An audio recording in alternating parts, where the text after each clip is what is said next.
સૌથી પહેલાં હું તમારું ધ્યાન એ દોરવા માગું છું કે સરકારી નોકરી આજે ઉપરનો મધ્યમ વર્ગ અને સુખી વર્ગના લોકો માટે સરકારી નોકરી બહુ પસંદની વસ્તુ નથી.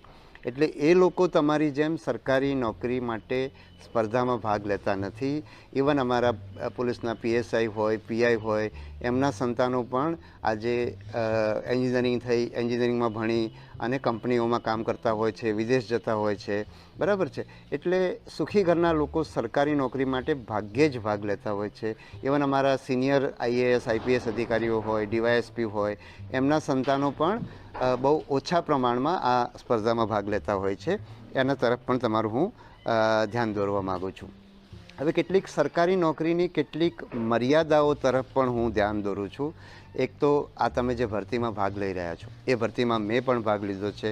એમાં ખૂબ બધી સ્પર્ધા હોય છે અને એ સ્પર્ધામાંથી હું પણ પસાર થયો છું અને બહુ આકરો સમય હોય છે અને એમાં એટલી બધી અનિશ્ચિતતા હોય છે.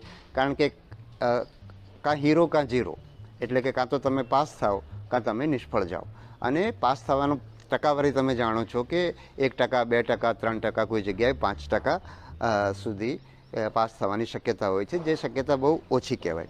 બીજી એક અનિશ્ચિતતા છે કે ભરતી ક્યારે આવશે, પરીક્ષા ક્યારે થશે, બરાબર છે, એના નિયમો શું હશે.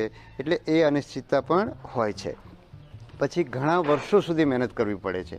જ્યારે આટલી મોટી સ્પર્ધા હોય ત્યારે સફળ થવાની શક્યતા ઓછી હોય, ત્યારે ઘણા વર્ષો તમારા જઈ શકે અને ઘણા વર્ષો પછી પણ તમે સફળ થશો એની ખાતરી નથી. એટલે ઘણા વર્ષો બગાડ્યા પછી તમે એમાંથી તમારે નવેસરથી શરૂઆત કરવી પડે. તમે બીજી નોકરીઓ માટે નકામા થઈ ગયા હો, માનસિક રીતે તમારા ઉપર એ અસર થઈ હોય અને એટલા માટે એ સંઘર્ષમાંથી પસાર થવું ઘણું અઘરું હોય છે. હું પોતે એમાંથી થયો છું. એની પણ વાત કરું તો દાખલા તરીકે જ્યારે હું એન્જિનિયરિંગમાં ભણતો હતો ત્યારે મેં પુસ્તકોના વાંચનનો શોખ કેળવ્યો, જેણે મારા જીવનની અંદર બહુ મોટું યોગદાન આપ્યું. અને કોલેજમાં ભણતા ભણતા દર મહિને 1-2 પુસ્તકો વાંચતો. ઘણીવાર એવું થતું કે પરીક્ષાઓ નજીક આવે, વાંચવાનું મૂડ ના હોય, ત્યારે એક સરસ મજાની નવલકથા વાંચું અને જીવન ઉપયોગી હોય એવી નવલકથા પણ મને બહુ ફ્રેશ કરી દે અને પછી હું પરીક્ષાની તૈયારીમાં લાગી જાઉં.